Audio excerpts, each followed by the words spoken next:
నామానికి స్తుతి కలుగును గాక. దేవాది దేవునికి కృతజ్ఞతలు. కూడి వచ్చిన మీ అందరికీ నా హృదయపూర్వక వందనాలు తెలియజేసుకుంటున్నాను. వందనాలు సిస్టర్. వందనాలు పాస్టర్ గారు. దేవుని వాక్యాన్ని ధ్యానిద్దాం పిల్లారా. ఇర్మియా గ్రంథాన్ని మనం ధ్యానిస్తూ ఉన్నాం. ఇర్మియా గ్రంథంలో 34వ సెషన్ని మనం ఈ రోజున ధ్యానిద్దాం పిల్లారా. ఇర్మియా గ్రంథము 17వ అధ్యాయము. ఇర్మియా గ్రంథము 17వ అధ్యాయము 20 నుంచి 24 వచనాలను చదువుకుందాం. 25వ వచనం కూడా చదువుకుందాం. 20 నుంచి 25 వచనాలు చదువుకుని నేటి వాక్య ధ్యానాన్ని ప్రారంభించుకుందాం.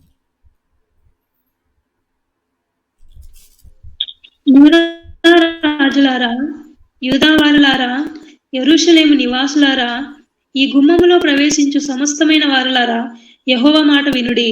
యెహోవా ఈలాగు సెలవిచ్చుచున్నాడు, మీ విషయంలో జాగ్రత్త పడుడి. విశ్రాంతి దినమున ఏ బరువును మోయకుడి. యెరూషలేము గుమ్మములలో గుండా ఏ బరువును తీసుకుని రాకుడి. విశ్రాంతి దినమున మీ ఇళ్లలో నుండి ఏ బరువును మోసుకొని పోకుడి. ఏ పనియు చేయకుడి. నేను మీ పితరుల ఆజ్ఞాపించినట్లు విశ్రాంతి దినమును ప్రతిష్ఠ దినముగా ఎంచుకునుడి. అయితే వారు వినకపోయిరి, చెవిని పెట్టకపోయిరి, వినకుండను బోధ నొందకుండను మొండికి తిరిగిరి. మరియు యెహోవా ఈ మాట సెలవిచ్చును, మీరు నా మాట జాగ్రత్తగా విని విశ్రాంతి దినమున ఏ పనియో చేయక దాని ప్రతిష్ఠిత దినముగా నుంచి విశ్రాంతి దినమున ఈ పట్టణపు గుమ్మలలో గుండా ఏ బరువును తీసుకుని పోకుండిన ఎడల దావీదు సింహాసనమందు ఆసీనులై రథముల మీదను గుర్రముల మీదను ఎక్కి తిరుగుచుండు రాజులను అధిపతులను ఈ పట్టణపు గుమ్మములలో ప్రవేశింతురు. వారును వారి అధిపతులను యూదా వారును యెరూషలేము నివాసులను ఈ పట్టణపు గుమ్మములలో ప్రవేశింతురు. మరియు ఈ పట్టణము నిత్యము నిలుచును. చిన్న ప్రార్థన చేసుకుని వాక్యదానాన్ని కంటిన్యూ చేసుకుందాం. ప్రేమ నమ్మకం కలిగిన మా ప్రియ పరలోకపు తండ్రి, పరిశుద్ధుడ, నీ పవిత్రమైన పాదాలు వందనాలు, వేలాది స్తుతులు, స్తోత్రములు. గడిచిన దినములన్నీ కూడా నాయన నీ కృపలోను సమృద్ధిలోను మా కుటుంబాల నుంచి మరి యొక్క నూతన దినాన్ని మాకు అనుగ్రహించి ఈ దినమంతా కూడా మీ కాపుదలు మా అందించారు. అందుని బట్టి మీకు వేలాది స్తోత్రములు చెల్లించుకోవచ్చు. మీరు ఇచ్చిన ఈ దినమందు నాయన మీ సన్నిధిలో మీ పాదాల చెంత మేమంతా ఇలాగ కూడుకుని మా కొరకు దాచించిన లేఖనములను మేము ధ్యానించుకొని పోచుండగా మీరు మాతో మాట్లాడమని ప్రార్థించి వేడుకొచ్చు. నాలో ఏ జ్ఞానం లేకపోయినప్పటికీ నాయన నన్ను నిలవబెట్టుకుని నోటి బూరగా వాడుకుంటున్న విధానాన్ని బట్టి మీకు వందనాలు, వేలాది కృతజ్ఞతలు, స్తుతులు చెల్లించుకోవచ్చు. కూడి వచ్చిన ప్రతి ఒక్క విశ్వాసిని వారి కుటుంబాలను మీ కృపగలిగిన హస్తాలకు అప్పచెప్పుకొనిచున్నాం. ఆయన రావాల్సిన ఆశీర్వాదాలన్నీ కూడా మెండుగా వారికి దయచేయమని ప్రార్థిస్తున్నాం. అలాగే ప్రభావం కేవలం మేము వాక్యం వినివారంలో ఉండకుండా వినగల చెవి, గ్రహించగల మనస్సు, వెంబడించగలిగిన హృదయము నాకును మాకును దయచేయమని ఈ ప్రార్థన అంతా కూడా ప్రభు యేసుక్రీస్తు వారి అతి పరిశుద్ధమైన నామములో అడిగి వేడుకొనిచున్నాము తండ్రి. ఆమేన్. మంచిది పిల్లారా. ఇర్మియా గ్రంథము 34వ సెషన్లో ఉన్నాం. గత సెషన్లో మనం ఏం మాట్లాడుకున్నామో జ్ఞాపకం ఉందా ఎవరికైనా మీకు? గత సెషన్లో ఏమని మాట్లాడుకున్నామో జ్ఞాపకం ఉందా? Excuse me.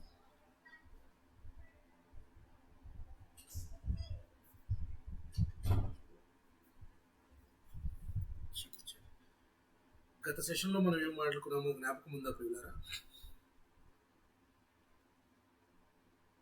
ఇర్మియా గారి యొక్క అవివాహిత స్థితి అనే టైటిల్ పెట్టుకుని ఇర్మియా గారిని దేవుడు వివాహం చేసుకొనవద్దు, ఇక్కడ నీకు కుమారులైనా కుమార్తెలైనా కూడా ఉండకూడదు అని చెప్పిన దాని వెనక గల కారణాన్ని మనం పోయినసారి మాట్లాడుకున్నాం. జ్ఞాపకం ఉందా మీకు? జ్ఞాపకం ఉందా? సో దానికి కంటిన్యూషన్గా ప్రభు తండ్రి అయిన దేవుడు చెప్తున్న మాట ఏంటంటే, మరి వీరి మీదకి రాబోతున్న శిక్ష తప్పదు అని చెప్తూ ఆయన ఒక మాట అంటున్నాడు ఇర్మియా గారితో. వీరంతా కూడా మేము చేసిన దోషం ఏంటి, మేము చేసిన తప్పేంటి అని ఒకవేళ అడుగుతారేమో అని చెప్పి ఆయన వారి తప్పులను కూడా జాగ్రత్తగా వారికి తెలియజేస్తున్నారు.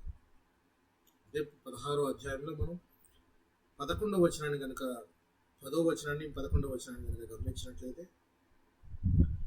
నీవు ఈ మాటలన్నీ ప్రజలకు తెలియజెప్పిన తరువాత వారు దేనిని బట్టి యెహోవా మాకు ఘోర బాధ అంతయు నియమించెను? మా దేవుడైన యెహోవాకు విరోధముగా మా దోషమేమి? మేమేం తప్పు చేశాము? మాకు విరోధిగా ఎందుకు దేవుడు మారుతున్నాడు? మేం చేసిన తప్పిదం ఏంటి అని చెప్పి అడుగుతుంటారు.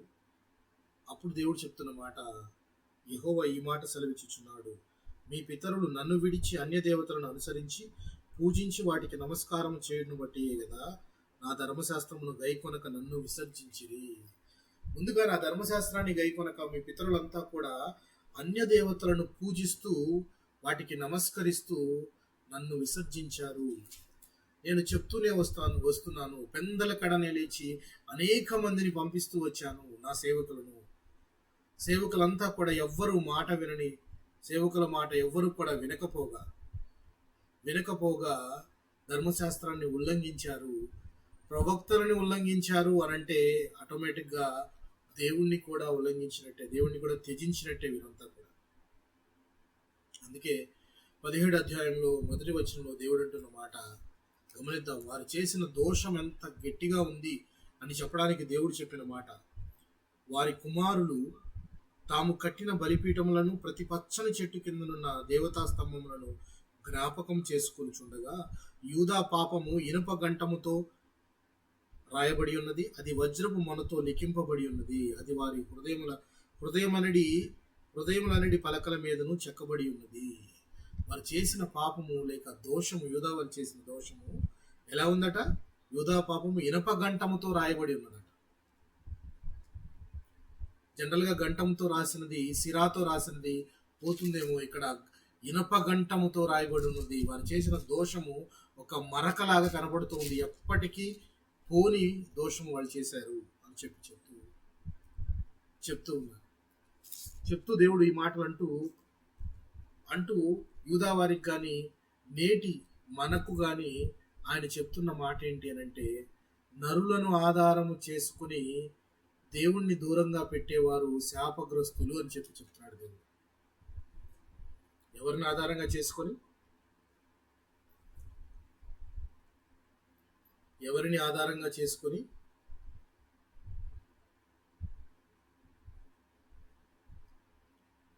వింటున్నారా?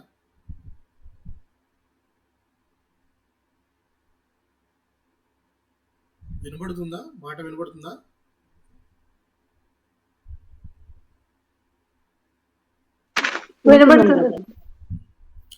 ఏమంటున్నాడు దేవుడు? నరులను ఆశ్రయించి శరీరులను ఆధారంగా చేసుకుని తన హృదయమును యెహోవా మీద నుండి తొలగించేవాడు ఏమవుతాడట? శాపగ్రస్తుడవుతాడట. మన నిత్యము మన దైనందిన జీవితంలో ప్రతి విషయానికి నరుల మీదే ఆధారపడుతుంటాం, శరీరులనే ఆశ్రయిస్తూ ఉంటాం. నరులను ఆశ్రయించుట కంటే, రాజులను ఆశ్రయించుట కంటే యెహోవాను ఆశ్రయించుట మేలు. ముందు దేవుణ్ణి ఆశ్రయించే వారంగా ఉండాలి మనం. ఆ నరుడు కూడా మనలాంటి వారే కదా, ఎవరి మీదైతే మనం ఆధారపడుతూ ఉన్నామో. సో దేవుడు అంటున్న మాట, అలాగా నరులను ఆశ్రయించి శరీరును ఆధారంగా చేసుకుని యెహోవాను తన హృదయం నుండి తొలగించేవాడు శాపగ్రస్తుడు అని చెప్పి. ఎందుకంటూ ఆ చెప్తూనే దేవుడు చెప్తున్న గొప్ప మాట ఏంటంటే, హృదయం అన్నిటికంటే మోసకరమైనది. హృదయము అన్నిటికంటే మోసకరమైనది, అది ఘోరమైన వ్యాధి కలిగినది అని చెప్పి. ఎందుకనంటే తలంపులు ఎక్కడ పుడతాయి? జనరల్ గా చెప్పండి. హృదయం ముందు తలంపులు పుడతాయి. సో హృదయం అన్ని విషయాల్లోనూ చాలా అన్నిటికంటే మోసకరమైనది అని చెప్తున్నాడు. చాలా జాగ్రత్తగా ఉండాలి మనం.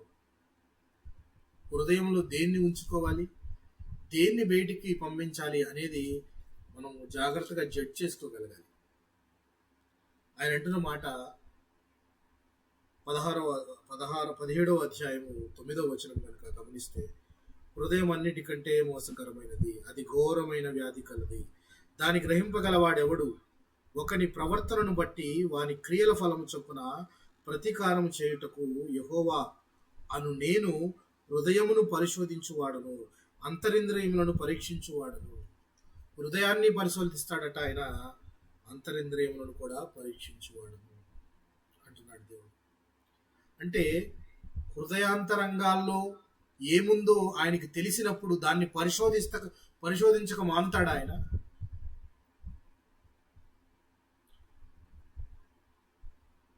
ఫర్ ఎగ్జాంపుల్, నేను ఇప్పుడు మీకు వాక్యం చెప్తున్నాను, వినేవారిలో మీలో ఎవరికో హృదయంలో అనిపించింది, నాకు నచ్చట్లేదు, తలనొప్పిగా ఉంది, నేను చెప్పే వెర్షన్ నాకు బాగాలేదు అని అనిపిస్తే, అది నేను గ్రహించగలిగినప్పుడు అది మిమ్మల్ని అడగకుండా ఉంటానా? నేను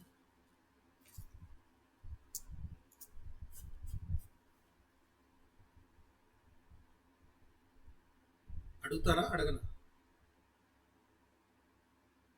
అడుగుతారు. సో మన హృదయాల్లో ఏ తలంపులు పుడతాయో అన్నీ దేవునికి తెలుసు. తెలిసినప్పుడు దాన్ని పరిశోధించక మానుతాడా దేవుడు? కీర్తనల గ్రంథము 44వ కీర్తన 21వ వచనాన్ని ఒకసారి చదువుకుందాం. తీసిన వారంటే చదవండి. కీర్తనల గ్రంథము 44వ కీర్తన 21వ వచనాన్ని చదువుకుందాం.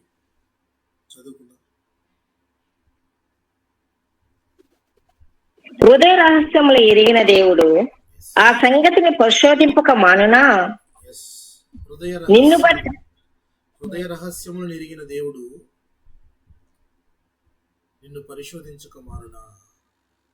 నీ యొక్క ఆలోచనలు అవి మంచివైనా చెడ్డవైనా వాటి క్రియలను బట్టి ప్రతిఫలం ఇచ్చేది దేవుడు. కాబట్టి ఆ రహస్యాలు కూడా, నీ లోపల దాచుకున్న రహస్యాలు కూడా ఎరిగినది దేవుడు. కాబట్టి ఆయన పరిశోధిస్తాడు, తప్పకుండా పరిశోధించక మానునా అంటూ ఉన్నాడు. ఈ మాటలు చెప్తూనే దేవుడు అంటున్న మాట, జీవజలపు ఊట అయిన నన్ను విసర్జించి వీరు వెళ్ళిపోయినారని చెప్తూ, దానిలో భాగంగానే దేవుడు చెప్తున్న మాట, వెళ్ళి యెరూషలేము గుమ్మములోను యూదా వారికి, యెరూషలేము వారికి ఈ మాట ప్రకటించు. ఏమని ప్రకటించమంటూ ఉన్నాడు? విశ్రాంతి దినమున మీరు యెరూషలేము గుమ్మములో గుండా గాని, మీ ఇంట్లో నుండి ఏదైనా బరువును ఎత్తటము గాని, బరువులు మోయట గాని చేయకూడదు, గుర్తుపెట్టుకోండి అని చెప్తున్నాడు. విశ్రాంతి దినాన్ని పరిశుద్ధముగా ఆచరించండి అని చెప్తున్నాడు. ఈ మాట ఇర్మియా గారు చెప్పారా? ఇంకా ఎవరైనా చెప్పారా? మోషే ధర్మశాస్త్ర గ్రంథంలో మోషే గారు చెప్పారు, నెహెమ్యా గారు కూడా చెప్పారు అనుకున్నా. అయితే నెహెమ్యా గారి దగ్గర దాకా మనం ఇంకా వెళ్ళలేదు కాబట్టి, ఇర్మియా గారి కాలములు అంటే మనం ఇంకా నెహెమ్యా గారు రాలేదు పిక్చర్లోకి. సో ఇర్మియా గ్రంథంలో మనకు కనబడుతున్న పరిస్థితులు, సందర్భాలలో ఈయన జ్ఞాపకం చేస్తుంటే, ఇంతకు ముందు ఏ మాటలు ఎవరు చెప్పారు వీళ్ళకి, ఇశ్రాయేలీయులకు? యేసు ప్రభువే చెప్పాను, విశ్రాంతి దినంని. ఈ యొక్క మాటల్ని, విశ్రాంతి దినాన్ని మీరు పరిశుద్ధంగా ఆచరించాలి అని చెప్పేది ఫస్ట్ పాయింట్ మోషే ధర్మశాస్త్రమే. వీరందరికీ కూడా తండ్రి అయిన దేవుడు వీరికి చెప్పలేదా ఈ మాటలు? విశ్రాంతి దినాన్ని పరిశుద్ధంగా ఆచరించాలి అనే మాట వీళ్ళందరికీ చెప్పలేదా? ఇశ్రాయేలు ఎన్నో వేల సంవత్సరాల తర్వాత చివరి దశలో ఉన్నారు. ఇక ఇప్పుడు మరలా ఇర్మియా గారితో దేవుడు జ్ఞాపకం చేపిస్తూ ఉన్నాడు. ద్వితీయోపదేశ కాండంలో మరలా మోషే గారు చెప్పారు, విశ్రాంతి దినాన్ని పరిశుద్ధంగా ఆచరించండి అని చెప్పేసేసి. అయితే మనకు ఇదే సందర్భము నెహెమ్యా గారి కాలంలో కనపడుతుంది. నెహెమ్యా గారి కాలం అంటే ఏంటి?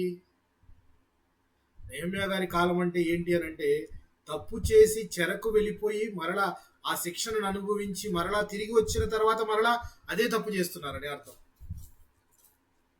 ఫర్ ఎగ్జాంపుల్, ఏదైనా తప్పు చేశారు, ఆ తప్పుకు తగ్గ శిక్షను మీరు అనుభవించండి అని చెప్పినప్పుడు వాళ్ళు ఆ శిక్షను అనుభవించి తిరిగి వచ్చిన తర్వాత మరలా అదే చేయడానికి వాళ్ళు ఇష్టపడుతూ ఉంటే, చేస్తూ ఉంటే ఎవరైనా గద్దిస్తారా లేదా? వాక్యం తెలిసిన వాళ్ళు, చట్టం తెలిసిన వాళ్ళు గద్దిస్తారా?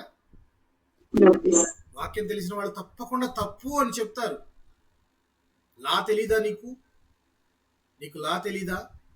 నువ్వు దొంగతనంలో పట్టుబడ్డావు, జైలుకి వెళ్ళావు, 1 సంవత్సరం శిక్ష అనుభవించావు, తిరిగి వచ్చావు, మరలా అదే రకమైన దొంగతనం చేస్తూ ఉంటే నీ ప్రవర్తనలో ఏ మార్పు రాలేదు. అప్పుడు గద్దిస్తారా లేదా? అదే తప్పును మరలా చేస్తున్నావు నువ్వు అని. ఎందుకు ఈ మాట చెప్తున్నారంటే, ఇక్కడ ఎంతమంది జ్ఞాపకం చేశారు వీళ్ళకి. ఇర్మియా గారు చివరి ప్రవక్త అనుకుందాం. చివరి ప్రవక్త అంటే ఇక ఆల్మోస్ట్ వీళ్ళంతా కూడా చెరకు వెళ్ళబోతున్నారు, వీళ్ళ శిక్షణ అనుభవించకపోతున్నారు యూదా వారు. అలాంటి సమయంలో ఇర్మియా గారు చెప్తున్నారు ఈ మాటలు. సో శిక్షకు వెళ్ళడం తప్పదు అని చెప్పి చెరకు వెళ్ళిపోయారు. వెళ్ళిపోయి తిరిగి వచ్చిన తర్వాత కాలంలో నెహెమ్యా గారు వస్తారు. నెహెమ్యా గారి కాలం మనం చూద్దాం. నెహెమ్యా గారి కాలంలోనూ కూడా ఇదే తప్పిదాన్ని చేస్తూ ఉంటారు వీళ్ళు. ఏదైతే ఇక్కడ చెయ్యొద్దు అని చెప్పాడో అదే తప్పిదాన్ని అక్కడ వాళ్ళు చేస్తూ ఉంటారు. విశ్రాంతి దినమున వాళ్ళు ద్రాక్ష తోటలో గింజలు తొక్కడానికి, గాడిద మీద బరువులు మోయడానికి, చేపలు అమ్మే వాళ్ళ దగ్గర చేపలు కొనుక్కోవడానికి, చేపలు అమ్మడానికి, ఇలాంటి పనులు చేస్తూ ఉంటారు. అక్కడ చూసి నెహెమ్యా గారు గద్దిస్తారు. ఎందుకు గద్దిస్తారంటే నెహెమ్యా గారికి వాక్యం తెలుసు కాబట్టి. వాక్యానుసారం ఇది తప్పు, విశ్రాంతి దినాన్ని పరిశుద్ధంగా ఆచరించాలి అని చెప్తారు. అసలు విశ్రాంతి దినం అంటే ఏంటి?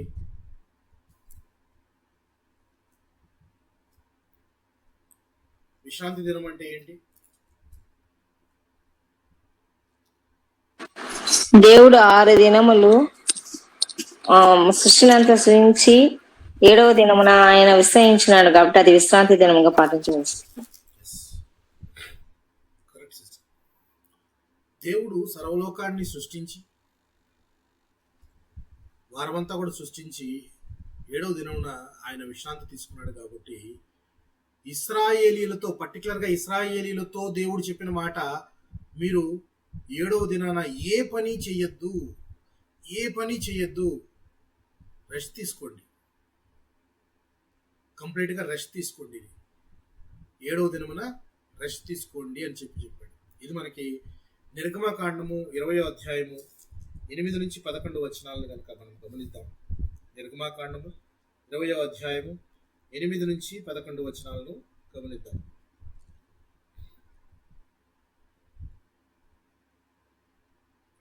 విశ్రాంతి దినమును పరిశుద్ధముగా ఆచరించుటకు జ్ఞాపకం ఉంచుకొనుము. 6 దినములు నీవు కష్టపడి నీ పని అంతయు చేయవలెను. 7వ దినము నీ దేవుడైన యెహోవాకు విశ్రాంతి దినము. దానిలో నీవైనను, నీ కుమారుడైనను, నీ కుమార్తె అయినను, నీ దాసుడైనను, నీ దాసి అయినను, నీ పశువు అయినను, నీ ఇళ్లలోనున్న పరదేశి అయినను ఏ పనియు చేయకూడదు.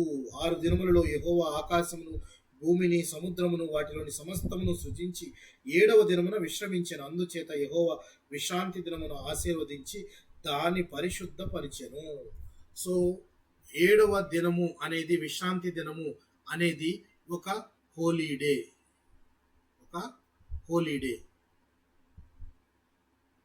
పరిశుద్ధంగా ఉండాలి. 6 దినములు ఆయన సర్వలోకాన్ని సృష్టించి 7వ దినమున దేవుడు రెస్ట్ తీసుకున్నాడు కాబట్టి ఇవిని కూడా రెస్ట్ తీసుకోమని చెప్తున్నాడు. ఇది ఎందుకు మనం ఈ పాయింట్ ఆలోచిస్తున్నామంటే ప్రియులారా, విశ్రాంతి దినము గురించి, దీన్ని ఇంగ్లీష్లో సబాత్ అంటారు. విశ్రాంతి దినము గురించి కొంతమంది యొక్క దృష్టిలో రాంగ్ ఇంటర్ప్రిటేషన్స్ ఉన్నాయి, మిస్అండర్స్టాండింగ్స్ ఉన్నాయి. ఒక పర్టికులర్ గ్రూప్ వారు ఉన్నారు.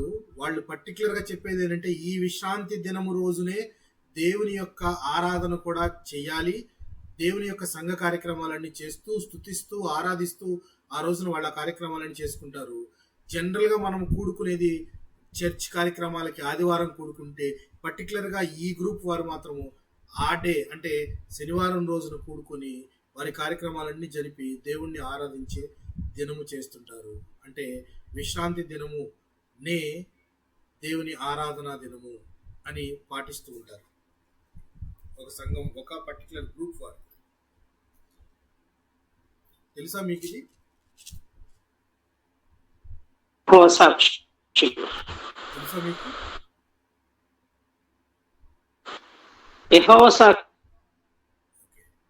మిగిలిన వారు తెలుసా మీకు? పేరు అవసరం లేదు మనకి, తెలుసా లేదా ఇలాగా జరుపుకునేవారు?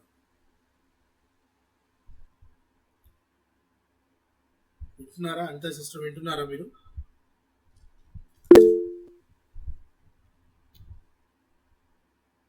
అనితా సిస్టర్, రాజీ సిస్టర్. వింటున్నాం బ్రదర్. సో ఇలాంటిది 1-2 కూడా ఒక పర్టికులర్ డినామినేషన్ ఉంది.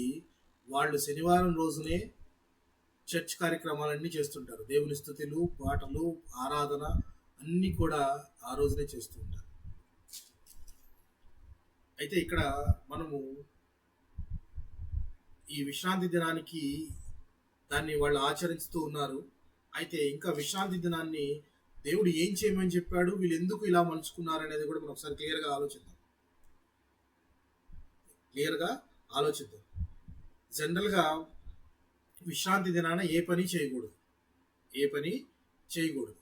అది మోషే ధర్మశాస్త్రం ప్రకారం వారు ఏ పని ముట్టుకోకూడదు, ఏమీ చేయకూడదు.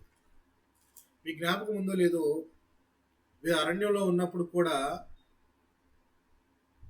ఉన్నప్పుడు కూడా మన్నాను కూర్చుకోమని చెప్పినప్పుడు రేపు విశ్రాంతి దినం అనగా రేపటికి కూడా కావాల్సింది ఈ రోజే కూర్చుకొని వండుకొని పెట్టుకోండి, రేపు మీకు దొరకదు, రేపు మీరు వెళ్ళకూడదు అని చెప్పి మోషే గారు చెప్పిన సందర్భం మీకు జ్ఞాపకం ఉందా? ఉంది బ్రదర్. సో అంటే కూర్చుకోకుండా ఉన్న వాళ్ళకి దొరకలేదు. మనం ఇప్పుడు దాని గురించి ఆలోచిస్తే మనం రేపు చర్చికి వెళ్ళాలి. ఈ రోజునే అన్ని వండేసుకొని పెట్టేసుకొని రేపొద్దున చర్చికి వెళ్ళేసి మధ్యాహ్నం ఎప్పుడో 3:30 తర్వాత వచ్చి చూస్తే జనరల్ గా సర్ది పడుతుందా లేదా? పడుతుంది. కానీ ఆ రోజున దేవుడు చెప్పింది ఏంటంటే, మీరు ఆ రోజున సమకూర్చుకోవడానికి వెళ్ళవలసిన పని లేదు, ఎందుకంటే దాన్ని నేను ఇస్తున్నాను, అది పాడవకుండా అలాగే ఉంటుంది. నెక్స్ట్ రోజు వాళ్ళు చూస్తే పాడవకుండా అలాగే ఉంటే దాన్ని తింటారు. కానీ ఆ రోజును కూడా దాన్ని కూర్చుకోవడానికి కొంతమంది వెళతారు,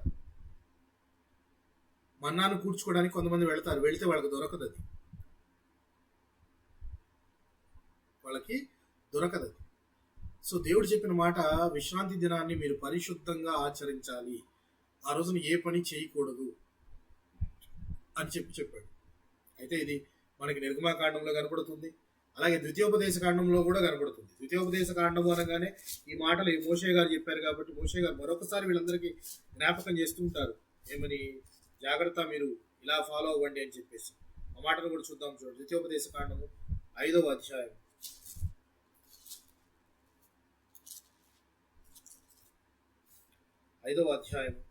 12 నుంచి 15 వచనాలను చూద్దాం. 5వ అధ్యాయం. నీ దేవుడైన యెహోవా నీకు ఆజ్ఞాపించినట్లు విశ్రాంతి దినమును పరిశుద్ధముగా ఆచరించుము. 6 దినములు నీవు కష్టపడి నీ పని అంతయు చేయవలేను.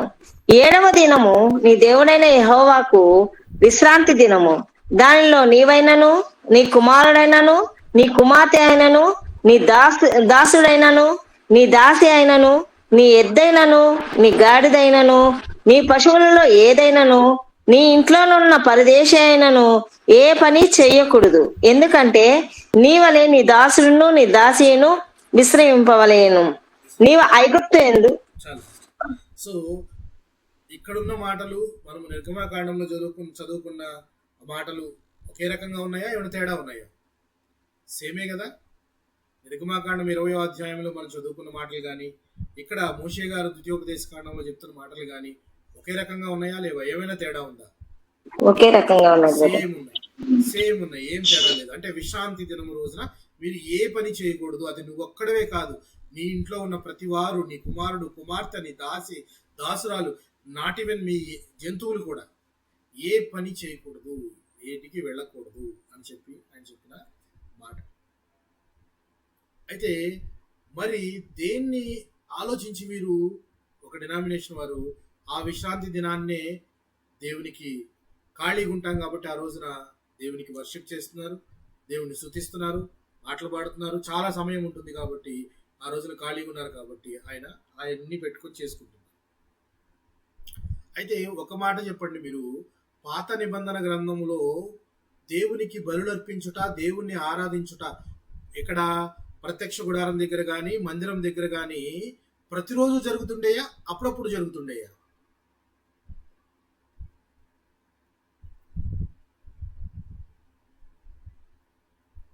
ప్రత్యక్ష గుడారం దగ్గర కానీ మందిరం దగ్గర కానీ బలులు అర్పించుట, అలాగే దేవుణ్ణి ఆరాధించుట, ఇలాంటి కార్యక్రమాలన్నీ కూడా అనుదినము జరుగుతూ ఉండేవా, ఏదో ఒక దినము జరుగుతూ ఉండేవా? అనుదినము జరిగేవి. జ్ఞాపకం ఉందా మీకు? దహన బలి, అనుదిన బలి అర్పణ. అనుదిన బలి అనే ఒక పాఠం ఉంది. అలాగే దహన బలిలో ఉండే ఆ మంట ఎప్పుడూ ఆరిపోకుండా ఉండాలి అని చెప్పి నేను దహన బలి గురించి చెప్పాను. జ్ఞాపకం ఉందా మీకు? దహన బలి దగ్గర ఉండే మంట అంటే ఏదైతే ఆల్టార్ మీద మంట మండుతుందో అది కంటిన్యూగా మండుతూనే ఉండాలి అని చెప్పాను ఆ రోజు. ఎందుకంటే అది వీరు వెలిగించినది కాదు, దేవుని యొక్క ప్రసన్నత ద్వారా ఆయన ఉన్నాడు, నేనున్నాను అని తన ప్రసన్నతను తెలియజేస్తూ ఆ మంట ఉంచింది. అందుకే అది నిత్యం వెలుగుతూ ఉండాలి సన్నిధులు అని చెప్తూ ఉన్నాడు. తద్వారా దేవుని యొక్క ప్రజెన్స్ మనతో ఉంది అని వాళ్ళంతా ఫీల్ అవ్వాలండి. దాని గురించి చెప్పాను మీకు. ఈ 40 సంవత్సరాల అరణ్యంలో అగ్నిస్తంభంగాను మేఘస్తంభంగాను వాళ్ళతో ఉన్నాడు అని అంటే అగ్ని గురించి చెప్పేటప్పుడు మీకు చెప్పాను. సో ఈ దహన బలులు ఇవన్నీ అనేవి దేవుడిని ఆరాధించడం అనేది పాత నిబంధన కాలంలో ప్రతిరోజు జరిగే ప్రక్రియే, కంటిన్యూగా జరుగుతూనే ఉంది.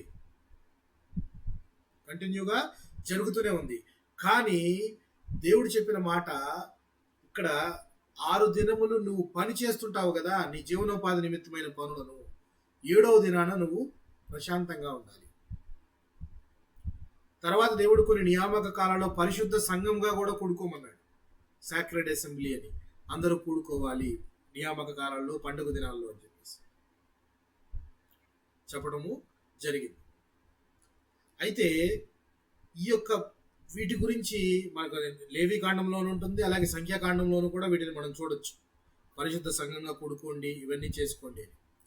అయితే ఈ యొక్క విశ్రాంతి దినము అనేది దేనికి గుర్తుగా ఉంటుందంటే ఇది ఒక నిబంధన, ఎవరికి? దేవునికి, తండ్రి అయిన దేవునికి మరియు ఇశ్రాయేలీయులకు మధ్య ఒక నిబంధన. విశ్రాంతి దినాన్ని మీరు పరిశుద్ధంగా ఆచరించండి అంటే అది దేవుడిచ్చిన ఒక ఆజ్ఞ. ఆ ఆజ్ఞని వారు అతిక్రమించకుండా చక్కగా 6 దినాలు పని చేసుకుని 7వ దినమున దేవుడు చెప్పిన ప్రకారం విశ్రాంతి దినంలో ప్రశాంతంగా కూర్చొని ఉండాలి, ఏ పని చేయకూడదు అని చెప్పేసి.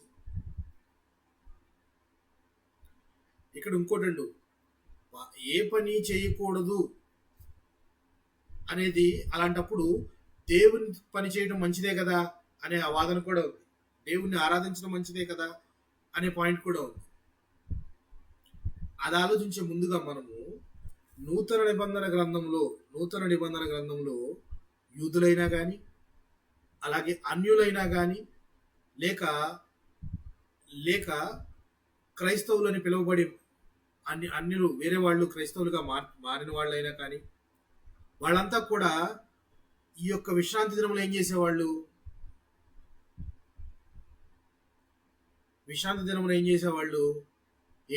అంటే వాళ్ళు సమాజ మందిరాల్లో కూడుకొని దేవుని వాక్యాన్ని చదువుకునేవారు. ఏం చేసేవారు?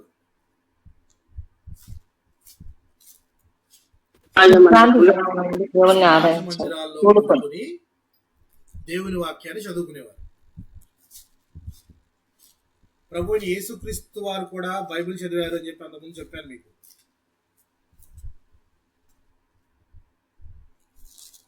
ఆయన కూడా ఒక గ్రంథాన్ని చదివాడు ఒక సమాజ మందిరంలో కూర్చొని అని చెప్పాను. ఇప్పుడు జ్ఞాపకం ఉందా మీకు?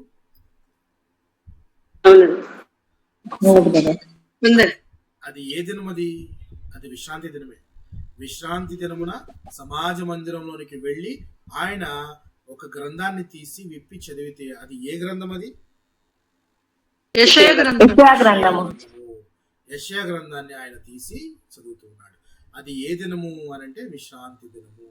సో విశ్రాంతి దినమున అప్పటిలో ఉండే యూదులు గాని, క్రైస్తవులు గాని, వారందరూ కూడా సమాజ మందిరాల్లో కూడుకుని దేవుని వాక్యాన్ని ధ్యానిస్తూ ఉండేవాళ్ళు. Right, very good. ఎందుకంటే ఖాళీగా ఉండటం కంటే దేవుణ్ణి ధ్యానిస్తూ, దేవుని స్తుతిస్తూ, ప్రార్థించుకుంటూ ఉండటము మంచిదే. సో ఈ యొక్క సమాజ మందిరాల్లో కూడుకుని వీళ్ళంతా కూడా దేవుణ్ణి దేవుని యొక్క వాక్యాన్ని చదువుకునేవాళ్ళు అని చెప్పి మనం చూద్దాం. లూకాసు వార్తలో 4వ అధ్యాయము 16వ వచనాన్ని చూద్దాం.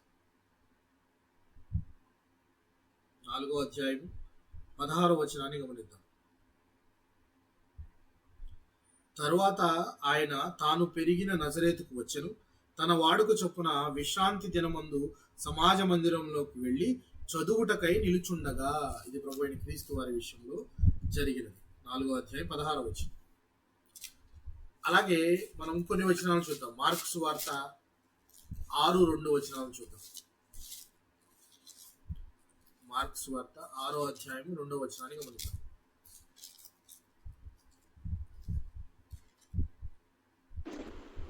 విశ్రాంతి దినం వచ్చినప్పుడు ఆయన సమాజ మందిరంలో బోధింపనారంభించును. అనేకులు ఆయన బోధ విని ఆశ్చర్యపడి, ఈ సంగతులు ఇతనికి ఎక్కడి నుండి వచ్చును? ఇతనికి ఇయ్యబడిన ఈ జ్ఞానం ఎట్టిది? ఇతని చేతుల వలన ఇట్టి అద్భుతములు చేయబడుచున్నవి ఇదేమి? ఇతడు మరియ కుమారుడు కాడా? సో ఇక్కడ ఏ దినం ఇది? ఏ దినం ప్రియులారా? ఇది విశ్రాంతి విశ్రాంతి దినము. ఇలాగే విశ్రాంతి దినం. లూకాసు వార్త 4వ అధ్యాయము 31వ వచనాన్ని గమనిద్దాం. 4వ అధ్యాయము 31వ వచనాన్ని గమనిద్దాం.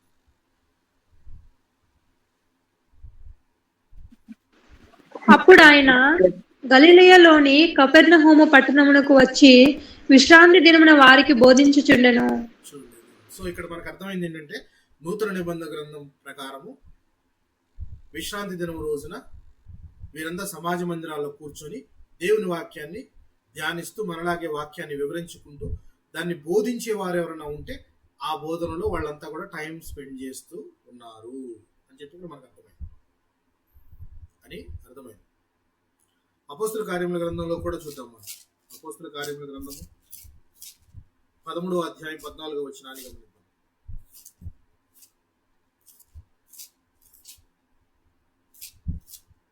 అపోస్తుల కార్యముల గ్రంథము 13వ అధ్యాయం. అప్పుడు వారు పెర్గే నుండి బయలుదేరి పిసిదియాలోనున్న అంతియోకుకు వచ్చి విశ్రాంతి దినమందు సమాజ మందిరంలోకి వెళ్ళి కూర్చుండిరి. విశ్రాంతి దినమున సమాజ మందిరంలోకి వెళ్ళి కూర్చున్నారు. ఎందుకు సమాజ మందిరాల్లో కూర్చున్నారు అంటే లేఖనాలను అభ్యసించడానికి. సో విశ్రాంతి దినము అనగానే వారు చేస్తున్న పనులన్నీ మానేసి వచ్చి చక్కగా డిసిప్లిన్ గా కూర్చొని అక్కడ దేవుని యొక్క వాక్యాన్ని వింటూ ఉన్నారు. అయితే బైబిల్లో ఎక్కడా చెప్పబడలేదు విశ్రాంతి దినమున దేవుని యొక్క ఆరాధించే దినము అని ఎక్కడ చెప్పబడలేదు.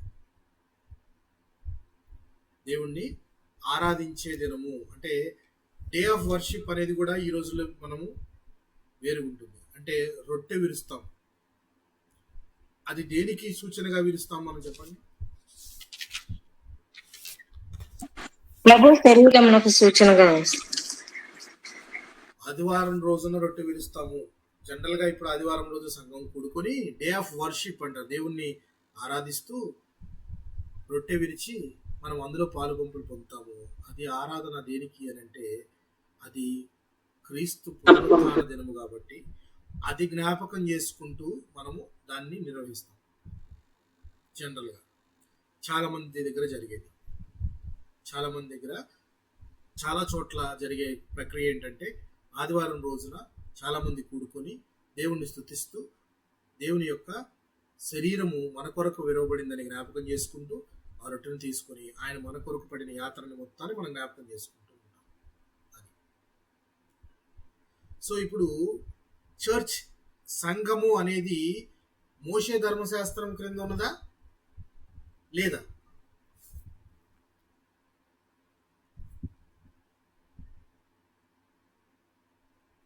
సంఘం అనేది మోషే ధర్మశాస్త్రం క్రింద ఉన్నదా లేదా? లేదండి. లేదు, అపోస్తల నుంచే కదా. Very good. ధర్మశాస్త్ర కొత్త నిబంధన. ఎస్. చర్చ్ అనేది ఎప్పుడు పుట్టింది? సంఘం అనేది పాత నిబంధన గ్రంథంలో సంఘం కనపడదు. సంఘం అనేది ఎప్పుడు పుట్టింది? ఎప్పుడైతే క్రీస్తు మరణించి తన రక్తము చిందించి ప్రాణం పెట్టి తిరిగి లేచాడో అప్పుడు అందులోంచి సంఘం ఆవిర్భవించింది. సో సంఘపు కట్టడలు నియమాలన్నీ కూడా పాత మోషే ధర్మశాస్త్ర గ్రంథాన్ని అనుసరించి ఉండాల్సిన అవసరము లేదు. అట్ ద సేమ్ టైం ఆదివారం రోజున చేసే వర్షిప్ కానీ దేవుని స్తుతించేది కానీ దేనిని బట్టి స్తుతిస్తూ ఉంటారు, జనరల్గా చేస్తుంటారంటే దేవుడు ఆ రోజున పునరుత్థానుడే లేచాడు అన్నదానికి సంకేతంగా కూర్చొని చేస్తుంటారు. అయితే చర్చ్ అనేది పాత నిబంధన గ్రంథము లేక మోషే ధర్మశాస్త్ర గ్రంథం కింద లేదు. సో ఆ విశ్రాంతి దినము అనేది ఇవ్వబడింది ఎవరికి? సంఘానిక లేక దేవునికి ఇశ్రాయేలుకు మధ్య నిబంధన, దేవునికి సంఘానికి మధ్య నిబంధన? ఏ ఇద్దరి మధ్య నిబంధన అది?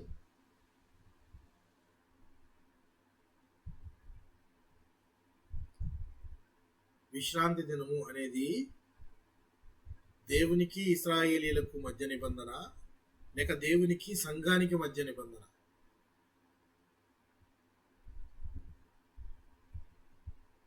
అర్థం కాలేదా? మళ్ళీ అడగనా?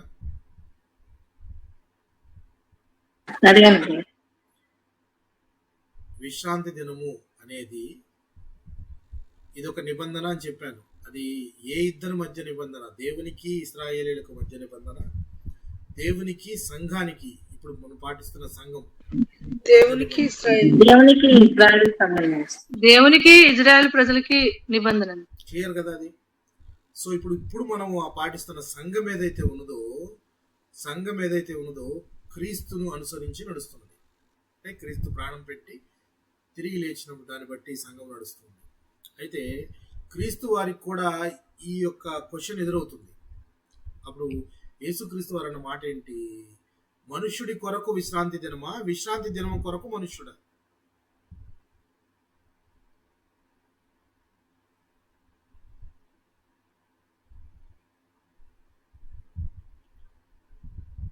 ఇందులో ఏది చెప్పండి? మనుష్యుని కొరకు విశ్రాంతి దినమా, విశ్రాంతి దినము కొరకు మనుష్యుడా?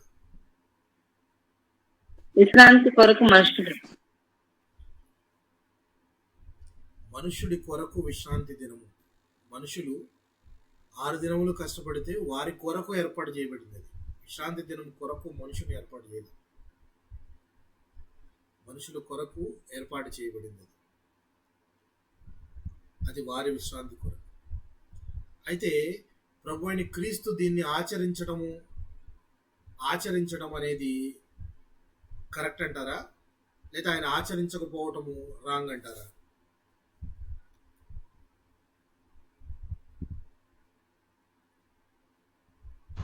ఆచరించడము కరెక్ట్. అంటే ఆయన దేవుడే, కానీ కాకపోతే ఆయన మనుష్య కుమారుడుగా ఈ భూమి మీదకి వచ్చాడు కాబట్టి దేవుని ఆజ్ఞను ఆయన పాటించాడు. సరే, రైట్. కొలస్సీలకు రాసిన పత్రికలో ఒక మాట ఉంది, చూద్దాం చూడండి.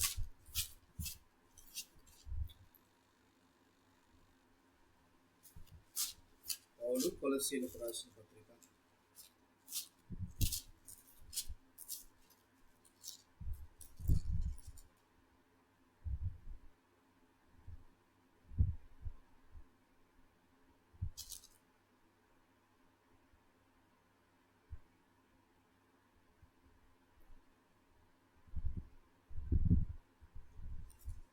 కొలస్సీలకు రాసిన పత్రిక 2వ అధ్యాయము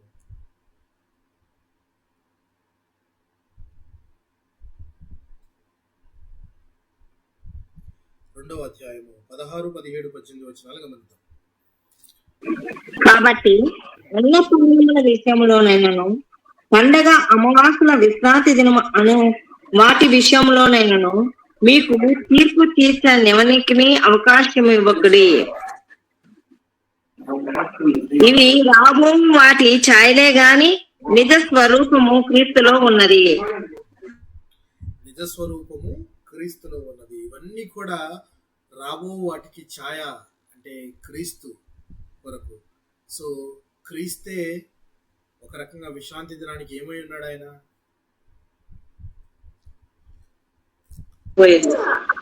అధిపతి స్వరూపమైన ప్రభు అయి ఉన్నాడు ఆయన. సో విశ్రాంతి దినముల రోజున మీ శిష్యులందరూ కూడా ఎందుకు వెన్నులు తుంచుతున్నారు అని చెప్పి దేవుడిని అడిగితే దేవుడు చెప్పిన మాట, ఆకలితో ఉన్నప్పుడు దావీదు యాజకుడే తప్ప మిగిలిన వారు తినని సముఖపు రొట్టెలు వారందరూ తినలేదా అని చెప్పి ఉదాహరణ ఇస్తాడు. ఆ ఉదాహరణ ద్వారా మనకు కావాల్సింది అర్థం ఏంటంటే, పరిశుద్ధపరచబడినవి యాజకుడే తప్ప మిగిలిన వారు ఎవరూ తినకూడదు అని. కానీ ఆకలిగా ఉన్నప్పుడు వారందరూ కూడా దేవుని యొక్క రొట్టెలు తిన్నారు, సముఖపు రొట్టెలు అందరూ తిన్నారు. సో ఇట్లా దేవుడు ఆచరించమని చెప్పినవి ఒక విధానానికైతే ఈ శాస్త్రులు పరిచయులు దాన్ని రాంగ్ గా చూపిస్తూ ఉన్నారు. వెన్నులు తుంచటము అనంటే ఆకలి కొరకు నువ్వు ఆ రోజున తింటున్నావు, కానీ మీ వాళ్ళు ఈ రోజున పని చేశారు అని చెప్పి ఒక రాంగ్ ఎలిగేషన్ వేస్తారు. పని చేయటం అంటే ఏంటి? పొలంలో దాన్ని కోత కోయటం. పొలం అంతా కోస్తే అది పని చేసినట్టు, వస్తూ ఒక వెన్ను తుంచితే అది పని చేసినట్లు ఎట్లా అవుతుంది? దాన్ని అంటే దేవుడు ఇచ్చినది ఒక ఉద్దేశం కోసం అయితే వీరు దాన్ని వక్రీకరించి వీరి మీద భారం పెడుతూ ఉన్నారు. అందుకనే దేవుడు క్రీస్తు అంటున్న మాట, మనుషుల కొరకు విశ్రాంతి దినమా, విశ్రాంతి దినము కొరకు మనుష్యుడా? మనుషుల కొరకు విశ్రాంతి. ఐగుప్తులో మిమ్మల్ని బాగా హింసలు పెట్టారు. 6 దినములు వాళ్ళు విపరీతమైన వెట్టి చాకిరీ చేస్తారు. 7వ దినం వారికి విశ్రాంతి దినం. అంటే విశ్రాంతి దినాన్ని వారు పరిశుద్ధంగా ఆచరిస్తారు. ఆ రోజున కూడుకొని సమాజంలో కూడుకొని కానీ ప్రశాంతంగా దేవుణ్ణి ధ్యానిస్తూ ఉంటారు. బట్ కానీ ఎక్కడా చెప్పలేదు దేవుణ్ణి ఆరాధించే విషయం కానీ ఇది ఎక్కడ విశ్రాంతి దినమున చేయాలి అని ఎక్కడ చెప్పలేదు బైబిల్. ఈ పలానా సంఘం వారు ఎవరైతే ఉన్నారో వారు సబ్బాత్ డే అంటే విశ్రాంతి దినము is equal to day of worship, దేవుణ్ణి ఆరాధించే దినం అదే. శనివారం రోజునే మనము అన్ని కార్యక్రమాలు చేయాలి, స్తుతించాలి, పాటలు పాడాలి, దేవుణ్ణి ఆరాధించాలి, అన్ని కార్యక్రమాలు ఆ రోజునే చేయాలి అని చెప్పి చేస్తుంటారు. But know where it is mention. అలాగని ఆదివారమే ఇవన్నీ చేయాలని కూడా ఎక్కడ మెన్షన్ చేసలేదు. ఆదివారమే ఇవన్నీ చేయాలని కూడా మెన్షన్ చేసలేదు.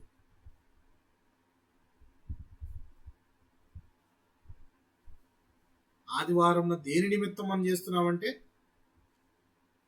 ప్రభు అయిన క్రీస్తు పునరుత్థాన నిమిత్తము. ఆయన పునరుత్థానుడు అయ్యాడు కాబట్టి దాన్ని జ్ఞాపకం చేసుకుంటూ రొట్టె విరుస్తున్నాం. దానికి కూడా మనకి ఏదో ఒక రీజన్ కావాలి కదా. అంటే దానికి మనకు ఒక ఆదిమ అపోస్తలులు ఏం చేశారో దానిని చూస్తూ మనము సంఘాలు ఏర్పడ్డాయి. ఆదిమ అపోస్తలులు ఏం చేశారో ఒకసారి మనం చూద్దాం. అపోస్తల కార్యముల గ్రంథము 20వ అధ్యాయము 7వ వచనాన్ని గమనిద్దాం.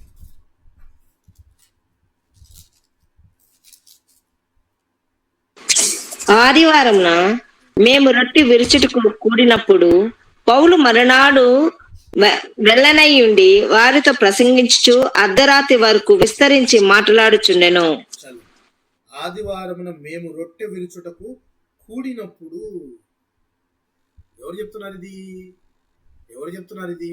మన డాక్టర్ అయిన లూకా గారు చెప్తున్నారు. ఏమని? మేమంతా కూర్చున్నాం ఆదివారం రోజున. ఎందుకు కూర్చున్నాం? పర్పస్ ఏంటి? ఎందుకు కూర్చున్నాం? రొట్టె విరుచుటకు కూడినప్పుడు రొట్టె విరవడానికి కూర్చున్నాం ఆదివారం రోజున. సో అపోస్తలులు ఆదివారం రోజున రొట్టె విరవటము అనే ప్రక్రియ చేస్తున్నారు అని చెప్పి ఒక గ్రహింపు. ఇది మనకి జ్ఞాపకం ఉండే ఉంటుంది. ఆయన అర్ధరాత్రి వరకు ప్రసంగిస్తూ ఉంటే ఐతుకు అనే ఒక కురవాడు కిటికీలోంచి కింద పడి చనిపోవడం జరుగుతుంది. తర్వాత పౌలు గారు కిందకు వచ్చి తన్ని బతికించడము జరుగుతుంది. సో అర్ధరాత్రి వరకు ఆయన విస్తరించి మాట్లాడుతూ ఉంటే వింటూ ఉన్నారట వాక్యాన్ని. సో అప్పుడు జరిగింది ఏంటి? ఆదివారం రోజు. అయితే ఇక్కడ దాకా దూరం వెళ్ళాం మన అపోస్తుల కార్యములు. 2వ అధ్యాయంలోనే అపోస్తులంతా ఏం చేస్తున్నారో ఒకసారి చూద్దాం. 2వ అధ్యాయము 41వ వచనాన్ని గమనిద్దాం. 41, 42 వచనాలు గమనిద్దాం. కాబట్టి అతని వాక్యం అంగీకరించిన వారు బాప్తిస్మము పొందిరి. ఆ దినమందు ఇంచుమించు 3,000 మంది చేర్చబడిరి. వీరు అపోస్తుల బోధ యందును సహవాసమందును రొట్టె విరుచుట యందును ప్రార్థన చేయటి యందును ఎడతెగక ఉండిరి. ఎక్కడ ఆపేది లేదు వాళ్ళు. ఎవ్రీ డే ప్రతిరోజు. అది 46వ వచనం కనుక నేను చదువుతున్నాను, గమనించండి. ఇదే అధ్యాయం 46వ వచనం. మరియు వారు ఏక మనస్కులై ప్రతిదినము దేవాలయంలో తప్పక కూడుకొనుచు ఇంటింటా రొట్టె విరుచుచు దేవుని స్తుతించుచు ప్రజలందరి వలన దయపొందిన వారై ఆనందముతోనూ నిష్కపటమైన హృదయముతోనూ ఆహారము పుచ్చుకొనుచుండిరి. ఆహారము పుచ్చుకొనుచుండిరి. వీళ్ళు ఏ రోజు చేస్తున్నారు? వీళ్ళు ప్రతిదినము చేస్తారు. అర్థమైందా? వీళ్ళు ఆదిమ అపోస్తలులు ఏ దినాన రొట్టె విరిచారు?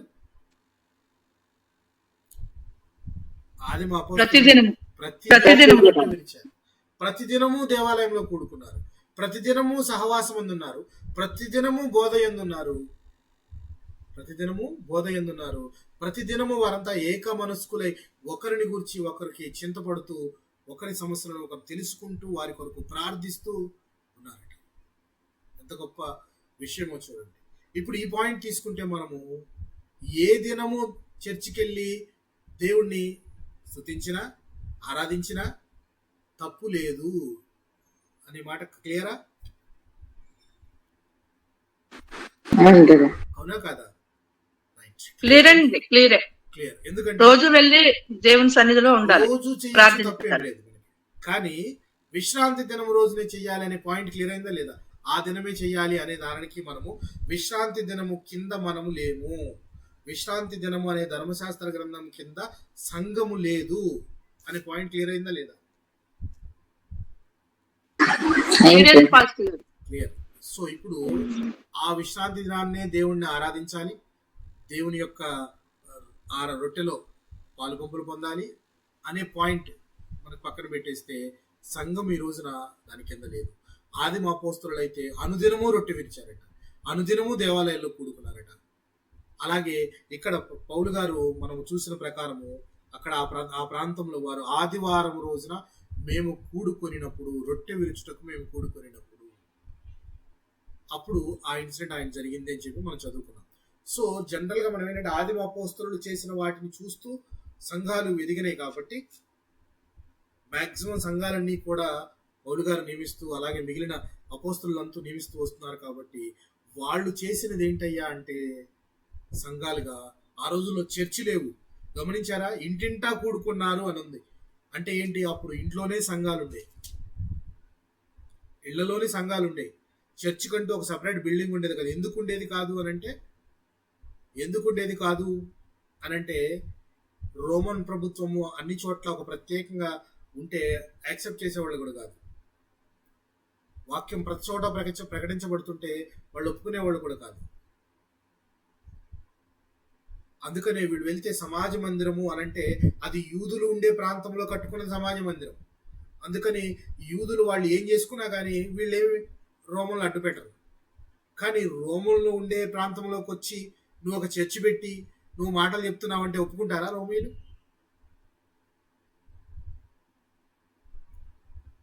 ఒప్పుకుంటారా? ఒప్పుకుంటారా లేదా? ఒప్పుకోరు.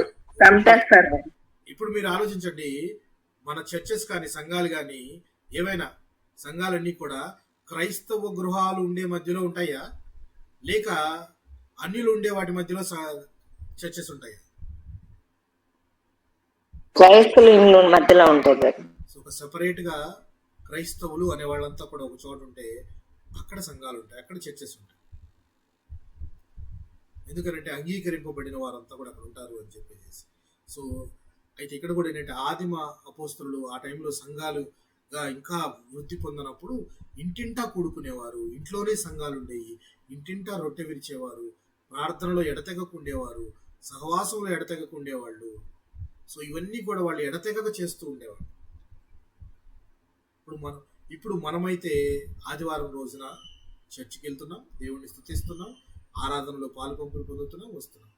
But Bible never declares that, Bible ఎక్కడా చెప్పలేదు శనివారం రోజునే దేవుణ్ణి ఆరాధించండి, ఆదివారం రోజునే దేవుణ్ణి ఆరాధించండి అనే మాట ఎక్కడా చెప్పలేదు.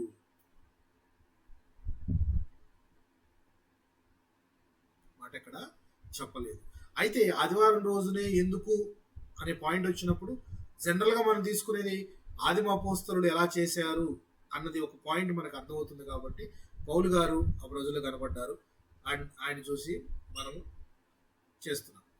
ఇలా ఒకసారి ఒక సిస్టర్తో వాదన వస్తే పౌలు గారు ఎవరండి చెప్పడానికి? దేవుడు కదా చెప్పాల్సింది. దేవుడే అన్ని చెప్తాడా? దేవుడు తన పరిచారకులతో చెప్పిస్తాడా? తన పరిచారికలతో చెప్పిస్తారు. అలా అనుకుంటే బైబిల్ గ్రంథమంతా కూడా అనేక మంది రాశారు. రాసిన వారంతా కూడా వాళ్ళ అభిప్రాయాలు రాశారా?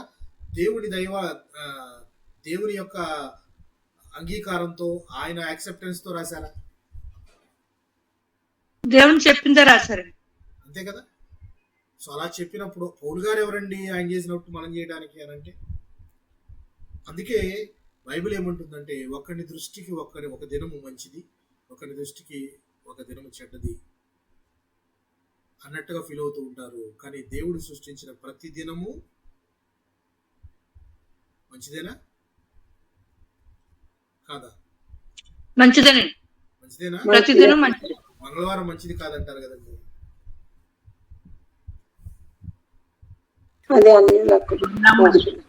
శనివారం మంచిది కాదంటారు. లేక అన్ని రోజులు మంచి రోజులే, దేవుడు ఆశీర్వదించిన రోజులు. Very good. దేవుడు దినాన్ని సృష్టించినప్పుడు అన్ని దినాలు మంచిగానే సృష్టించాడు. అవి మనము అనుకునే మాటలేదు. ఈ దినం మంచిది కాదు, ఈ దినం మంచిది, ఈ దినం చెడ్డది అని చెప్పేసి. సో ఆదివారం రోజున కూడుకునే దాని వెనక పునరుత్థానం అనే కారణం ఉంది కాబట్టి కూడుకొని రొట్టె విరుస్తూ దేవుణ్ణి స్తుతిస్తూ ఉన్నాం.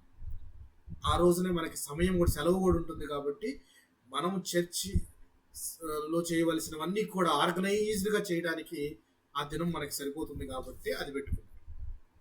కానీ శనివారమే చెయ్యాలి అనే వాదనతో మనము ఏకీభవించము. కానీ అలాగని శనివారం చేయడం తప్పు అని కూడా మనం అన్నాం. వెన్ ఎవర్ టైం పర్మిట్స్, నీకు సమయం దొరికితే ప్రతిదినము వెళ్ళు చర్చికి, ప్రతిదినము దేవుణ్ణి పూజించు, ప్రతిదినము ఆయన స్తుతించు, ఆరాధనలో ప్రతిదినము ఇవ్వగలిగితే ప్రతిదినము పాల్గొనండి. తప్పంటారా?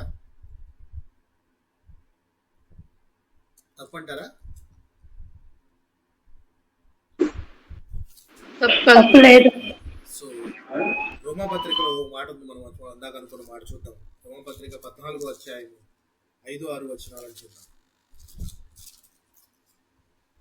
14వ అధ్యాయం 5-6 వచనాలు చదువుతాం. ఒకడు ఒక దినము కంటే మరి ఒక దినము మంచి దినమని ఎంచుచున్నాడు, మరి ఒకడు ప్రతి దినమును సమానముగా ఎంచుచున్నాడు. ప్రతివాడు తన మట్టుకు తానే తన మనసులో రూఢిపరుచుకొనవలెను.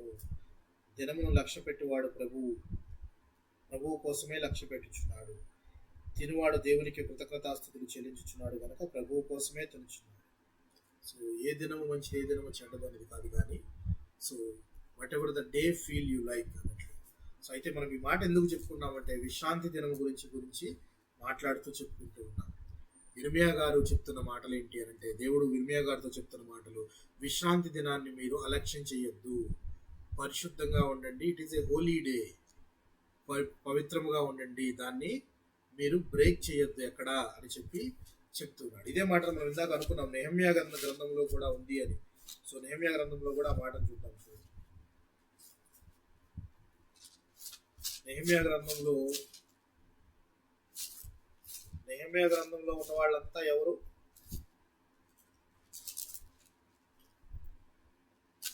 నెహెమ్యా గ్రంథంలో ఉన్న వాళ్ళంతా ఎవరు పిల్లారా? శిక్ష అనుభవించి వచ్చిన వాళ్ళ, లేకపోతే శిక్ష అనుభవించకుండా వచ్చిన వాళ్ళ? శిక్ష అనుభవించి వచ్చిన వాళ్ళే కదా. శిక్ష అనుభవించి వచ్చినా కానీ వాళ్ళు చేస్తున్న పనులేంటి? అదే ధోరణిలో ఉన్నారు, వాళ్ళు ఎక్కడా మార్చుకోవటం లేదు.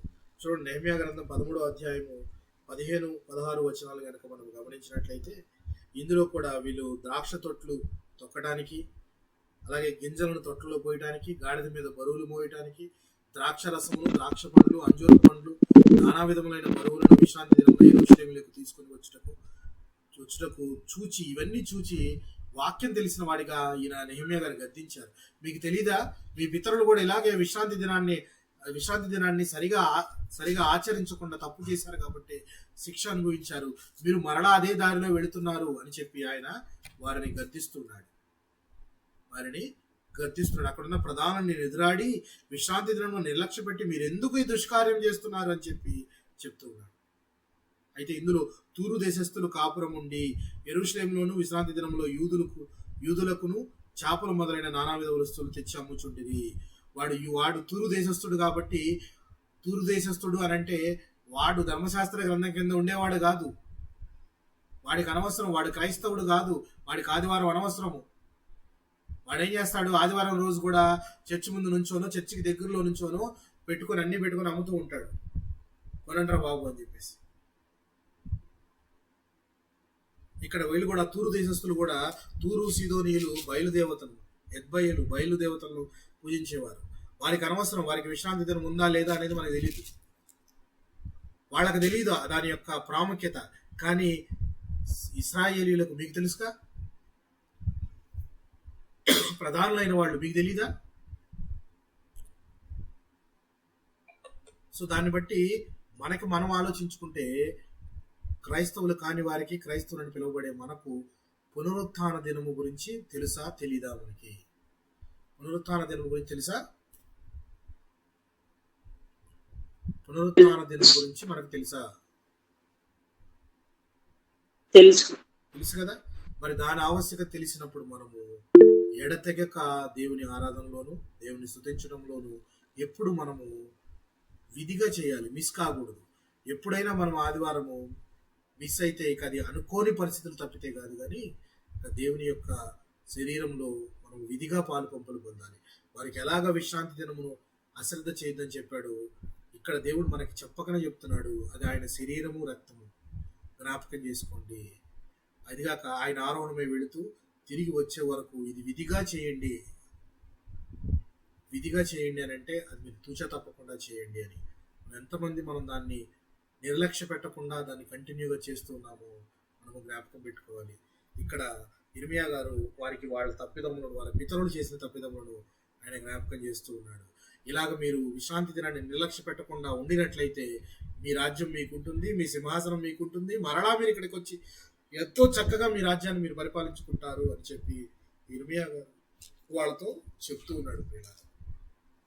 అయితే వాళ్ళందరికీ చెప్తున్న మాటల కంటే మనకు చెప్తున్న మాటలు ఏంటంటే, మనము దేవుని విషయంలో దేవునికి ఇచ్చే ఆ ఒక్క దినాన్ని కూడా మనం నిర్లక్ష్య పెడుతున్నామేమో, అది ఆలోచించుకోవాలి. మనం కూడా ఆ ఒక్క దినమే కనీసము దేవుణ్ణి మనం స్తుతిస్తూ సమయం గడుపుతూ దేవుని ఆరాధిస్తూ దేవుని వాక్యాన్ని వినేవారంగా ఉండాలి. చాలా మంది స్తుతి పాటలు దాక్కుంటారు, కొంతమంది ఆరాధన దాక్కుంటారు, కొంతమంది వాక్యం టయానికి వస్తారు, కొంతమంది వాక్యం వినగానే వెళ్ళిపోతారు, కొంతమంది ముగింపు ప్రార్థన అవగానే వెళ్ళిపోతారు, కొంతమంది ముగింపు ప్రార్థన అవసరం లేదని వెళ్ళిపోతుంటారు. చర్చిలో రకరకాల వ్యక్తులను మనం గమనించవచ్చు, అవునా కాదా?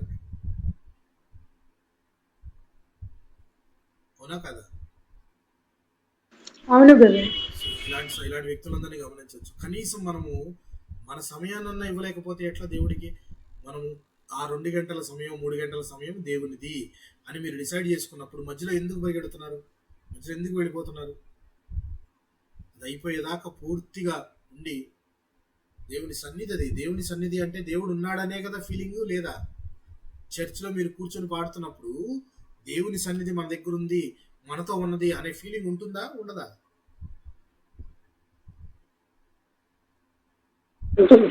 సో దాన్ని మనము అశ్రద్ధ చేయకుండా మనం కూడా తప్పక దేవుని యొక్క ఆరాధనలో పాలు పంపులు పొందే వారంగా ఉండాలి అని చెప్పి మనకు ఇర్మియా గారు ఎలాగ వారందరికీ చెప్తున్నాడో, మనకు అన్నిసార్లు తప్పులు చేసిన ఇశ్రాయేలులకు చెప్తున్నాడంటే మనం కూడా చేస్తూనే ఉంటాం. అందుకే మనకి దినదినము వాక్యము మనల్ని హెచ్చరిస్తూ ఉంటుంది.